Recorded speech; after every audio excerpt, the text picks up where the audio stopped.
this parental leave and we make it gender agnostic, because I know enough men who really would love to have more time with their children, and a lot of regrets in terms of how much time they manage to spend, especially in formative years with their children. I think that's an area where we can make a real difference. That instead of making paternity leave a 2-week thing and maternity leave a 6-week thing, I know there's a physiology to it, but can we start looking at parental leave that is a little bit more agnostic, and depending on who is able to do it at what point, I think that becomes a great option to fix certain part of that leaky bucket.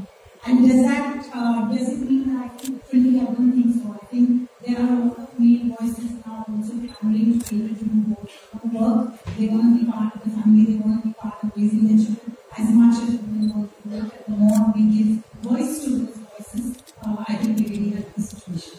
Well, we're going to give voice to one of those voices here, Sanjeev Mehta. The microphone is now with you, the lone man on this panel, and this is very, very unusual. You should be on the company of some absolutely wonderful leaders. But Sanjeev Mehta, on the issue of what corporate sector, what the private sector, what leaders like yourself can do, and I know that you've managed to actually achieve quite a significant milestone where HUL has got gender parity, at least within its R&D division, within its R&D rank. So that in itself is a significant achievement and a significant milestone which deserves an applause. But, what are you as a leader doing to ensure that you do achieve gender parity? Yeah, thank you very much. R&D, why we were talking about that, because generally in STEM education in India, or in R&D specifically, only 60% up. And we have about 800 scientists and technologists. And under the leadership of Dr. Vibhav Sanskiri, who you saw in the afternoon today, we have got gender parity. Yeah, but it's not just R&D. Yeah, it's marketing, it's HR, it is legal. And let me tell you that amongst all our managerial ranks, we have reached 45% women. And in the next 2 years, we will be gender balanced. So it's not just about the management part. Now we are putting a focus on salespeople and factory people. Yeah, we have set up a factory in Sumerpur where it is going to be gender balanced at the blue collar. So it can be done. We have to first start with the belief that women can do most jobs, if not all those. That's the starting question. The second is, you must believe in the business case. Now look at us. 70% of people who consume the products of Hindustan are the decision makers are women. And in our company, we should represent our consumer base. Now, if we aren't doing gender balance, or if we aren't bringing in equity, then we're doing disservice to the business. So there's a very strong business. Now, then what we have to do is, first is the culture, which is behavior at scale. And the stereotypical image that women have to be confined at home, which is an injustice we have done to women over centuries. That needs to be better. The second is hardware and software. That's so important. I'll give you a very simple example. Prabha and some of you all were talking about that there are certain points where women take a break. And I remember when I came in as a CEO about 10 years back, we did a lot of analytics and we found out a lot of women were leaving when either they were getting married or when they were becoming mothers. And the general perception was that because they've become mothers, they want to take a long leave or get away from work. I asked my team to go back and find out, are they still at home or are they working? We found out 80% of women had gone back to work. Then we reached out to them, did interviews, and we found out the reason was that when they would come back from maternity leave, we would give them soft jobs. Yeah, they've got baby at home, they won't be able to take the pressure of HUL. Let's give them soft jobs. And they didn't like it because they thought they will lose in the race and they didn't want this favor from the company. So we started a campaign, we will lose no mother. I used to follow up on every woman going on maternity leave and ensure that when she came back, she got as challenging a job as we gave her once. And we stopped losing months. So you need to be very clearly. Now, when, say, take a case of salesmen in the field, our distributors say, now in distributors' office, they aren't used to women working. So the first thing you need to do is ensure they have proper toilets for them. Yeah, if you don't do that, you won't be able to attract women. So it's culture very important. It is hardware, software, and we must remember something. It is not just diversity or gender balance. It is inclusiveness. Yeah, the old saying, it's not about inviting them to a party, but you have to make them dance. Yeah, you get them in, and then you expect them to behave like men is wrong. Let them be comfortable in their skin. That is when they bring the best to the business. That's what we need to do. Absolutely, that's when the real party happens. Kapra Gopade, I want to address that issue with you. In your experience, and we saw this at ICICI Bank, where there was a plethora of women at the leadership level. What do you think, Mr. Kama did, which was right, which worked, because clearly it did work, that can be templatized and can be made perhaps more relevant for the times that we are in today? Before I answer that, I just wanted to supplement Sanjeev with something that he said. It's not just when they come back from maternity, it's how you engage with them even in that long 6-month period when they are on leave. We found in JP Morgan that most women did not want to be cut off from the office. But the managers thought we shouldn't disturb them. They are on maternity leave. Let them have their time with the baby. So we would ask the women that would you like to continue to engage with us? And most of them said yes. I had research analyst who was on her 6-month maternity leave and she was writing research reports from home. I had to remind myself that this lady is not in office and she's doing the research out of home. So this was way before COVID trend of working from home. So Shiri, you're going to be disappointed with my answer on ICICI. But ICICI was truly one of those really bizarre coincidences where so many women thrive. Because frankly, we did nothing. We did not track hiring, we did not track attrition on gender basis, we did not track career progression, compensation, none of it. And then that's why we believe that a gender agnostic organization will just happen. And when I went to JP Morgan and they told me, please address a women's network session, I said, women don't like to be singled out, I'm not going to do it. JP Morgan was forced me to do it. And I realized the true merit of doing this because ICICI was an island, the world is not an island, and therefore we as companies have been put in a whole lot of practices, including the one that I just now described to you, in terms of staying engaged with women, even when they were on maternity. So I think that's where we are today.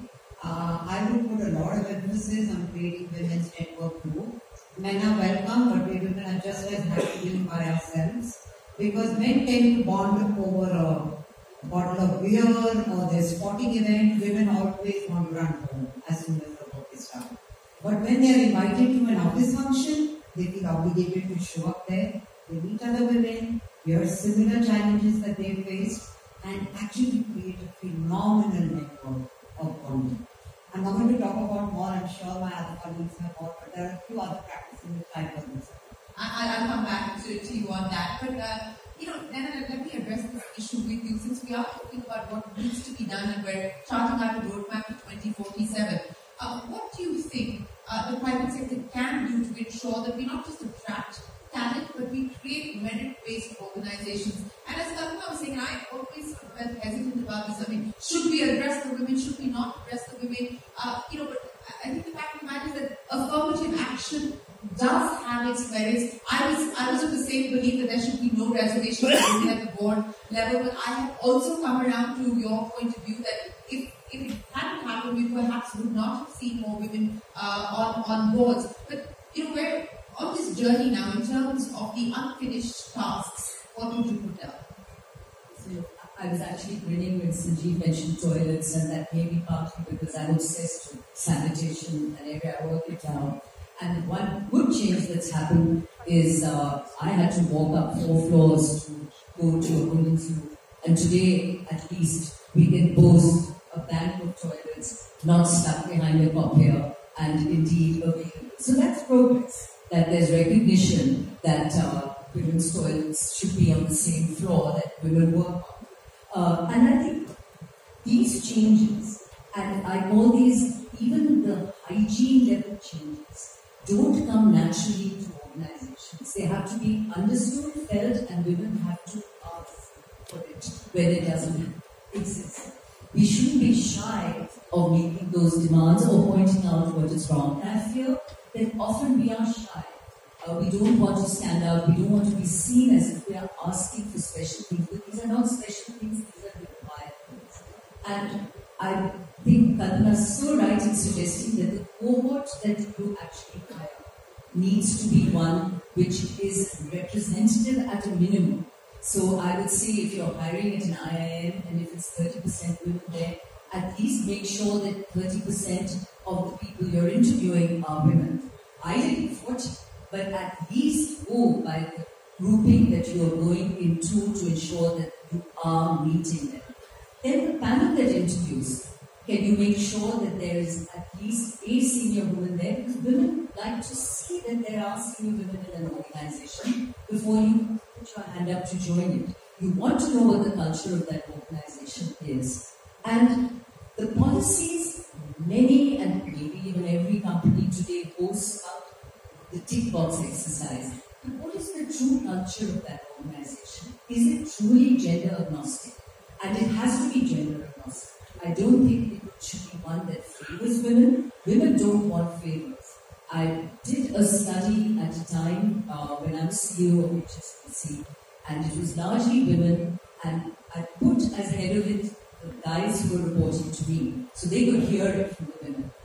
Some of the most amazing policy changes came from that. We switched to a 5-day week because the women highlighted that that was something that would be helpful. But hey, men and women benefited from a 5-day week. The bank benefited because we moved to a roster where branch remained open on the 6th day, but it didn't require everybody to be in office 6 days a week. Our costs went down in terms of electricity. We became the favored bank for people to join, men and women. And I had many in the competition that scoffed at what we were doing and said, even RBI called up and said, what do you think of them? As 6 months later, everyone moved to a 5-day week.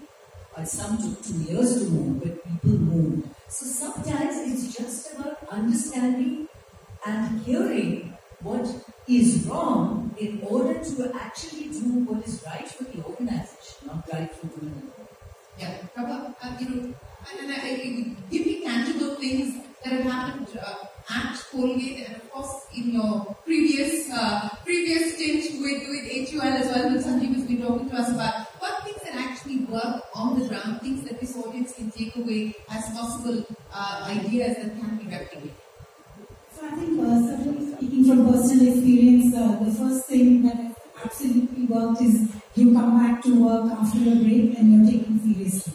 And you're taken seriously by being given a job that matters to the organization. And frankly, everybody can tell what matters and what doesn't matter. So you can't cloak it in. It's really, really important project kind of thing. You have to give a job that absolutely matters. Having said that, I think along with the job, you also need to be able to give the flexibility to say there are moments where you can be 110% in office, and there are moments where you step back, even in a pre-COVID world, where you need a bit of space. You know, your child is unwell, there are situations when you need to manage, and you do need the flexibility to be able to manage that space. And as long as the job is getting done, because you will find that most women actually are quite capable of getting the job done despite that flexibility. I think this combination of being taken seriously, getting work that matters, along with the flexibility, really, really important. And I do think that even if you talk gender balance, affirmative action, etc., the underlying core principle of merit over everything else really needs to be upheld. Because the minute you start wavering on that principle even marginally, I don't think the men feel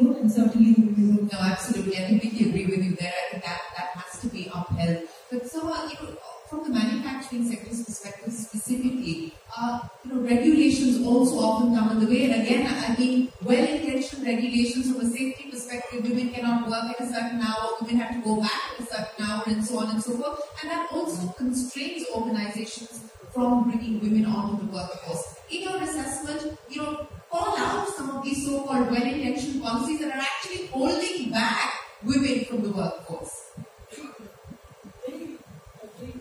Right question. Here, what happens, we have nowadays, most of our plants have, the manufacturing units also have the women in the shop floors. In certain states, you do not allow night duty. Generally, these shift duties are rotational. Like if you have a A shift, then you have a B shift, then you have a C shift. So when the C shift, if the woman cannot do, a man has to necessarily do double C shifts. So these are where generally the supervisor would avoid putting a woman on a shift duty because of this. But there are people are adjusting to it. There are states where C shift also is allowed. So, but there are other issues also, like as you said, safety concerns. Where recently they have allowed women to go down. In the last 2-3 years, they have allowed women to go down in the mines. Earlier, we were not allowed. So, the policies are coming in to help women in such to take care of women in these shop floor or other issues. But it's going to take some time. And most of my main worry is the women, the protectiveness of people, that also really bars the woman to really do well in the shop. Unless the woman by herself says, no, I want to do this job, it's generally a worry. Yeah. And I'm glad to hear that women are now being allowed to go into deep mines. Women are being allowed to fly fighter jets. So at least there is progress that we are seeing, albeit maybe slower in some areas, but progress is being made, and we hope that the pace of change increases. Sanjeev Mehta, as I pointed out, the Picky McKinsey report or action plan has identified this as a priority area for the private sector to work on. When we were speaking earlier, you talked about the exercise that you're doing with trying to create innovation clusters. What about this issue? What about this priority? What can we expect industry, the Picky membership